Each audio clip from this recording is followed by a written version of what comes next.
Now let us discuss the forms of immunity.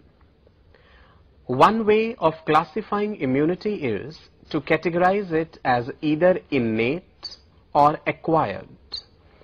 Innate immunity is genetically determined. It is present at birth and has no relationship to previous exposure to the antigen involved. Innate immunity breaks down only in case of AIDS or other conditions that depress all aspects of specific resistance. Acquired immunity is not present at birth.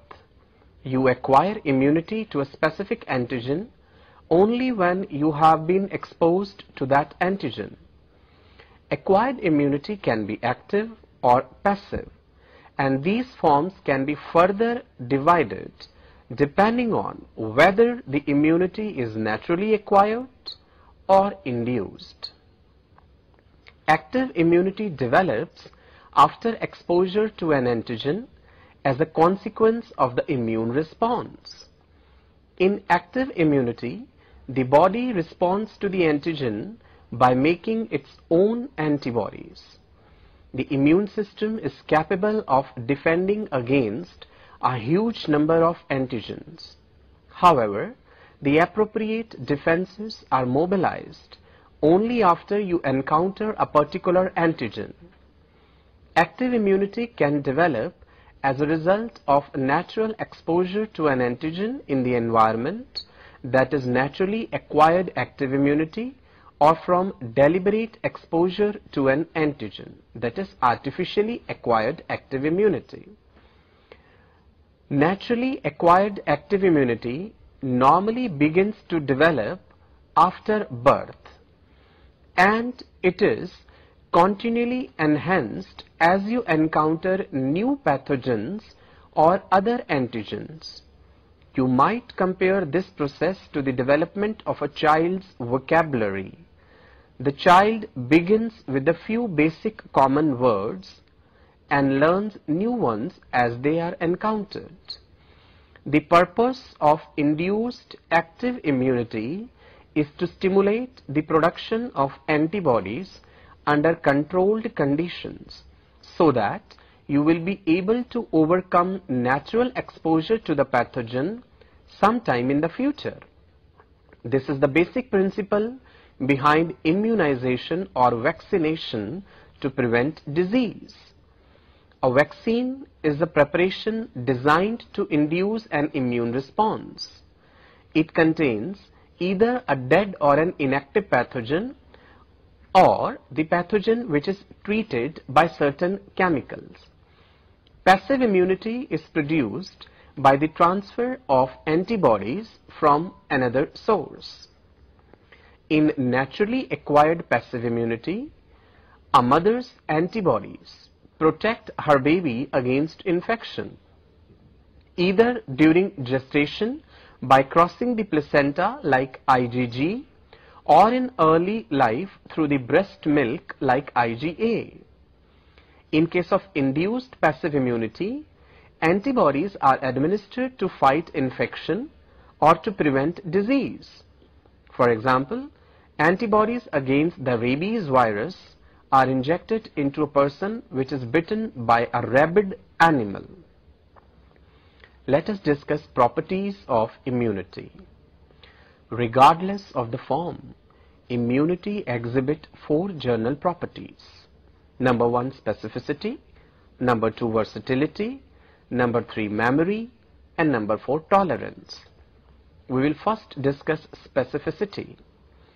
A specific defense is activated by a specific antigen, and the immune response targets that particular antigen and not others.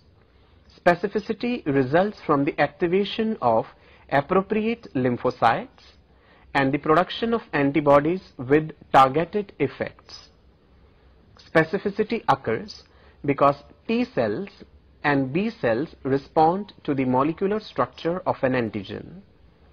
The shape and size of the antigen determines which lymphocytes will respond to its presence. Each T cell or B cell has receptors that will bind to one specific antigen, ignoring all others. The response of an activated T cell or B cell is equally specific. Either lymphocytes will destroy or inactivate that antigen without affecting other antigens or normal tissues. Second property is versatility. Millions of antigens in the environment can pose a threat to health. Over a normal lifetime, an individual encounters only a fraction of that number, perhaps tens of thousands of antigens. Your immune system, however, has no way of anticipating which antigen it will encounter. It must be ready to confront any antigen at any time. Versatility results in part from the large diversity of lymphocytes present in the body and in part from variability in the structure of synthesized antibodies. During development, differentiation of cells in the lymphoid system produces an enormous number of lymphocytes with varied antigen sensitivities. The trillion or more T cells and B cells in the human body include millions of different lymphocyte populations distributed throughout the body. Each population consists of several thousand cells with receptors in their membranes that differ from those of other lymphocyte population. As a result, each population of lymphocyte will respond to the presence of a different type of antigen. Several thousand lymphocytes are not enough to overcome a pathogenic invasion. However, when activated in presence of an appropriate antigen, a lymphocyte begins to divide, producing more lymphocytes with the same specificity. As the cells produced by the division of an activated lymphocyte constitute a clone, and all the members of that clone are sensitive to the same specific antigen. To understand how this system works, think about running a commercial kitchen with only samples on display. You can display a wide selection because the samples do not take up much space, and you don't have to expend energy now preparing food that might never be eaten. When a customer selects one of your samples and places an order for several dozen, you prepare them on the spot. The same principle applies to the lymphoid system. Your body contains a small number of many different kinds of lymphocytes. When an antigen arrives, lymphocytes sensitive to its presence are selected, and these lymphocytes divide to generate a large number of additional lymphocytes of the same type. Next property is memory. As we just saw, during the initial response to an antigen, lymphocytes that are sensitive to its presence undergo repeated cycles of cell division. Immunologic memory exists because those cells' divisions produce two groups of cells. One group that attacks the invader immediately and another that remains inactive unless it is exposed to the same antigen at a later stage.